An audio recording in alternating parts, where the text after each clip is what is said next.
नमस्कार दोस्तों। तो स्वागत है आप लोगों का यूट्यूब चैनल में। तो आज मार्केट काफ़ी इंटरेस्टिंग था क्योंकि मार्केट अगर देखा जाए तो ऊपर भी गया और नीचे भी आया प्रॉफिट बुकिंग के साथ।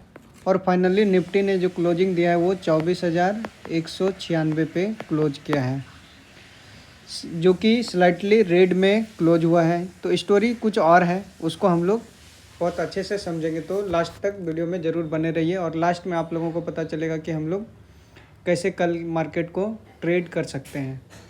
तो चलिए स्टार्ट करते हैं वीडियो को, है ना। तो यहाँ से कि ये मूव जो है ये ट्रैप वाला है। अगर पहले तो इंडेक्स ही देखा जाए तो क्या हुआ, निफ्टी अगर देखते हैं तो 24,196 पे क्लोज हुआ है। तो कहीं ना कहीं 34 पॉइंट ये डाउन पे क्लोज हुआ। वही अगर नेक्स्ट 50 देखा जाए तो ये भी ग्रीन है, ये भी ग्रीन है, ये भी ग्रीन है, ये भी ग्रीन है, ये भी ग्रीन है। जो रेड है ये कौन सा है, बैंक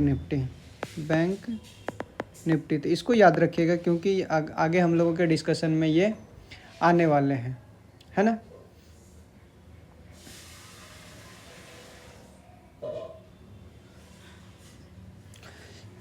तो अगर कल मार्केट में ट्रेड कैसे करना है और बिना प्लान के अगर ट्रेड करेंगे तो कहीं ना कहीं आपको मार्केट क्या करेगा, पनिश करेगा। तो क्योंकि ये एक ट्रैप वाला मार्केट है जहां बिगनर फंस रहे हैं और स्मार्ट मनी कहीं ना कहीं पोजीशन बना करके अपना प्रॉफिट भी कर रहे हैं। तो आज के वीडियो में आपको बताऊंगा आज का मार्केट एक्चुअली गिरा या स्ट्रांग है, इसका रीज़न क्या है, कल का एग्जैक्ट डायरेक्शन क्या हो सकता है वो हम लोग देखेंगे, कौन से स्टॉक और सेक्टर में पैसा बन सकता है वो भी हम लोग एनालिसिस करेंगे। और लास्ट में सबसे इम्पॉर्टेंट, क्योंकि कल जो है ट्रेडिंग का लास्ट डे होने वाला है इस वीक के लिए, तो उसका भी प्लान करके हम लोग को ट्रेड करना होगा, इसके बारे में भी हम लोग बातें करेंगे। तो वीडियो को एंड तक ज़रूर देखिए क्योंकि लास्ट में एक एग्जैक्ट सेटअप भी आप लोगों को मिलने वाला है कि कल ट्रेड कैसे करना है। तो चलिए शुरू करते हैं। तो निफ्टी आज क्लोज कहाँ पे हुआ, 24,196 पे क्लोज हुआ है निफ्टी, जो कि स्लाइटली रेड अगर देखा जाए तो 32 पॉइंट डाउन में क्लोज हुआ है। बट सच क्या है, मार्केट वीक था या नहीं था, तो देखते हैं कि क्या क्या इसका रीज़न था।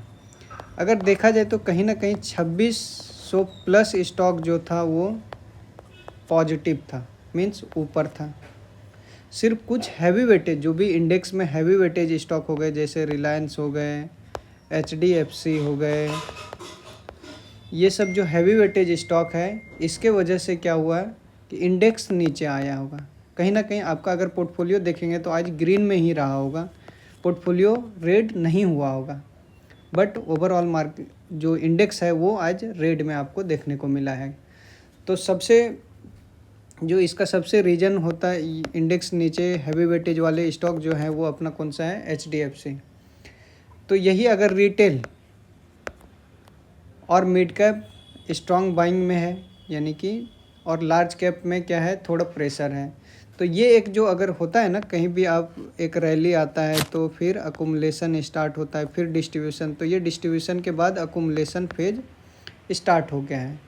मार्केट ऑलवेज ऐसा ही चलता है, कभी भी डायरेक्शनल मूव नहीं करता है। तो इसमें प्रॉफिट बुकिंग और फिर मार्केट अपना साइडवेज होगा, इस टाइप से चलेंगे, फिर उसका स्टार्ट होगा।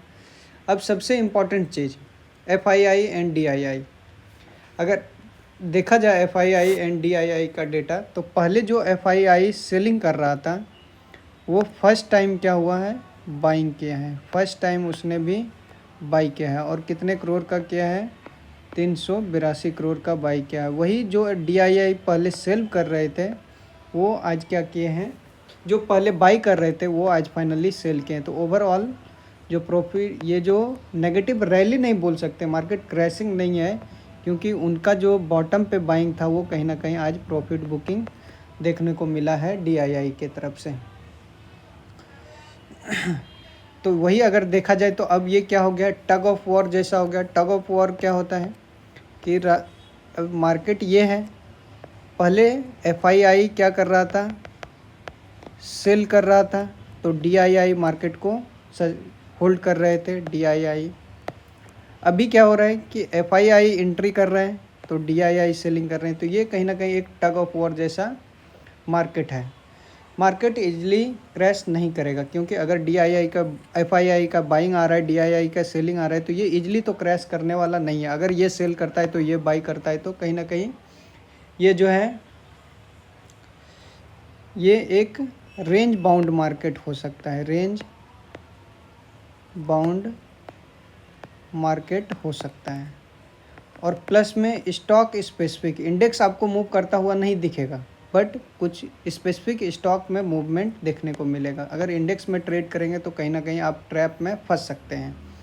तो इंडेक्स आपको क्या दिखेगा, बोरिंग दिखेगा, क्योंकि अगर आज का भी देखेंगे तो ये आया होगा, फिर अकुमुलेट किया, फिर यह ट्राई ऊपर करने का जा रहा था बट वो ब्रेक नहीं कर पाया, फिर शार्प रैली आया डाउन में, फिर यह कहीं ना कहीं वेट किया, फिर एक यहाँ का लेवल था उसे भी ब्रेक नहीं कर पाया, और मार्केट कहीं ना कहीं इसी बीच में अभी है। तो बिगेस्ट फैक्टर जो इंडेक्स के लिए है वो कौन सा है, HDFC बैंक। जो बिगेस्ट फैक्टर है अभी कौन सा है, वो HDFC बैंक है। आज इनसे पूरा बैंक निफ्टी को क्या हुआ, घाटा हुआ, क्योंकि इसी की वजह से आज जो बैंक निफ्टी है वो नीचे रेड में देखने को मिला है, क्योंकि इसका जो वेटेज है बैंक निफ्टी में बहुत ही ज़्यादा है। अगर कल ये वीक रहा, मीन्स अगर HDFC कल वीक रहा तो क्या होगा, फिर से बैंक निफ्टी नीचे आ सकता है। और अगर निफ्टी भी कहीं ना कहीं 24,050 को अगर ब्रेकडाउन देता है तो कहीं ना कहीं फिर से मार्केट में गिरावट आ सकता है। और अगर HDFC स्टेबल हो गया तो मार्केट क्या होगा, कहीं ना कहीं इसमें बाउंस बैक देखने को मिल सकता है। इसलिए कल पूरा जो गेम चेंजिंग होगा बैंक निफ्टी और निफ्टी का, वो HDFC बैंक गेम चेंजर हो सकता है। वही अगर सवाल किया जाए कि IT सेक्टर, तो बैंकिंग सेक्टर पे बात हो गया, IT सेक्टर पे अगर बात करें तो IT सेक्टर में क्या हुआ, म्यूचुअल फंड ने एक्सपोजर बढ़ाया है, मीन्स कहीं ना कहीं IT सेक्टर में म्यूचुअल फंड का एक्सपोजर, मीन्स कहीं ना कहीं IT सेक्टर में म्यूचुअल फंड का इन्वेस्टमेंट स्टार्ट हो गया है। और आज अगर वही देखा जाए तो आपको दिखेगा निफ्टी IT कहीं ना कहीं एक अच्छे रैली के साथ क्लोज हुआ है। कितने, 277 पॉइंट, मीन्स कहीं ना कहीं 277 पॉइंट प्लस में क्लोज हुआ है। कौन, निफ्टी, जो कि क्या कर रहा है, आज जो निफ्टी को है वो आउट परफॉर्म किया है, मीन्स उससे ज़्यादा रिटर्न देने को मिला है। इसका मेन रीज़न क्या है, TCS ने स्ट्रेंथ दिखाया आज, जिसके वजह से हमें क्या मिला, इसमें IT सेक्टर में एक अच्छा मूवमेंट देखने को मिला है। और इसमें क्या हो रहा है, स्मार्ट मनी भी एंट्री कर, स्मार्ट मनी कौन हो गए, जैसे म्यूचुअल फंड भी इसमें कहीं ना कहीं एंट्री करता हुआ दिख रहे हैं IT सेक्टर में। तो कल का इम्पैक्ट क्या हो सकता है, IT सेक्टर में फॉलो अप बाइंग आ सकती है, क्योंकि अगर ये मार्केट अभी बहुत डाउन के बाद, क्योंकि ये जो AI वाले न्यूज़ थे उससे डाउन आया था, फिर कहीं ना कहीं क्वार्टर के रिजल्ट आए और मार्केट ने सपोर्ट दिखाया, तो कहीं ना कहीं कल ये क्या हो सकता है, फिर से इसमें बाइंग आ सकती है। तो आपका जो फोकस स्टॉक रहेगा वो कौन कौन से रहेंगे, इन्फोसिस हो गए, विप्रो हो गए, HCL टेक हो गए, इन सब को कल आप वॉच लिस्ट में रख सकते हैं। अगर मार्केट साइड वेज भी रहा तो IT आपको प्रॉफिट दे सकता है। अगर निफ्टी कहीं ना कहीं साइड वेज भी रहा तो आपको कहीं ना कहीं ये स्टॉक, IT सेक्टर के स्टॉक आपको प्रॉफिट दे सकते हैं, क्योंकि ये अभी एक अच्छे जोन से और बाइंग भी दिखा रहा है। नेक्स्ट वही ग्लोबल अगर न्यूज़ देखा जाए,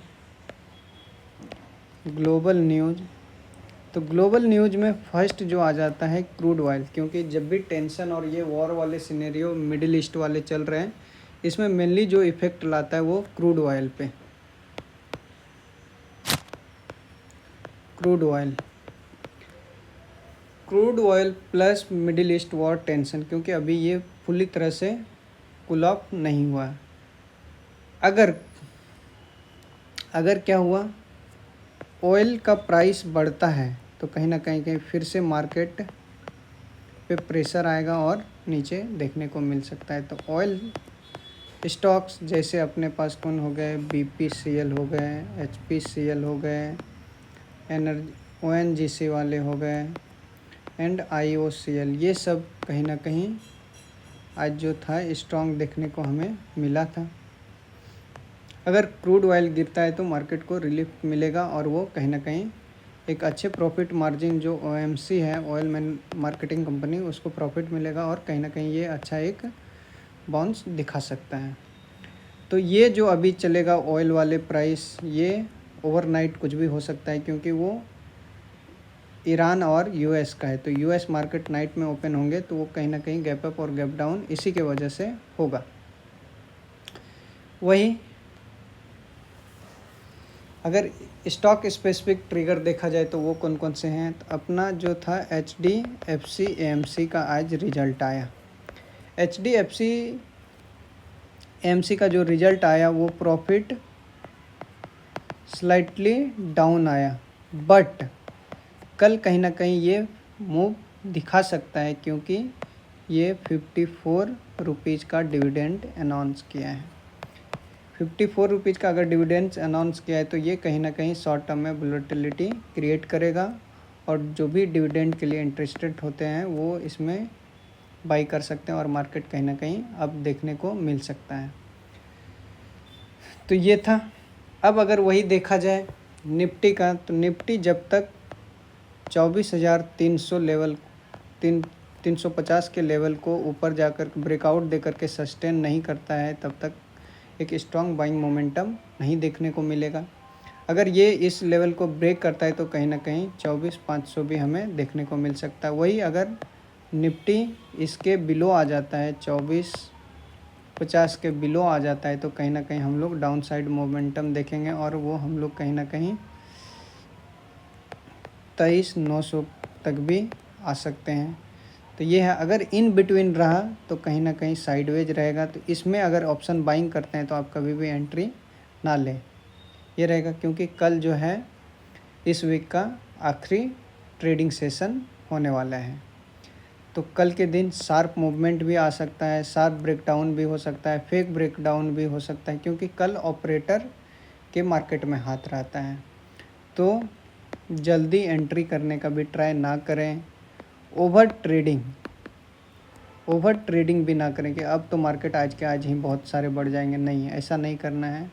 दूसरा, अगर आपने ट्रेड प्लान किया और उसके अकॉर्डिंग एग्जीक्यूट हो भी गया, बट आपके डायरेक्शन में अगर नहीं जा रहा है, तो SL दे करके आप निकाल लीजिए, क्योंकि रिवेंज ट्रेडिंग कल के लिए नहीं होता है। रिवेंज ट्रेडिंग कभी करना ही नहीं चाहिए। प्लस में आप अपना जो भी है SL के साथ वर्क करें, और जो भी अपना प्लान था वो बता दिया गया है। तो फाइनल वर्डिक्ट अगर देखा जाए तो मार्केट ना तो अभी फुल्ली बुलिश है, ना ही बियरिश है, मार्केट कहीं ना कहीं रेंज बाउंड में है। तो डिसिप्लिन होकर के ट्रेड कीजिए, इमोशन होकर के ट्रेड करेंगे लॉस होगा। तो अगर आपको ऐसे ही डीप एनालिसिस वीडियो चाहिए तो चैनल को सब्सक्राइब कीजिए, अगर वीडियो पसंद आया हो तो लाइक कीजिए और इस चैनल से जुड़े रहिए। मिलते हैं कल के मार्केट के बाद, तब तक के लिए happy trading, happy investing. Emotionally trade नहीं करना है। जय हिंद।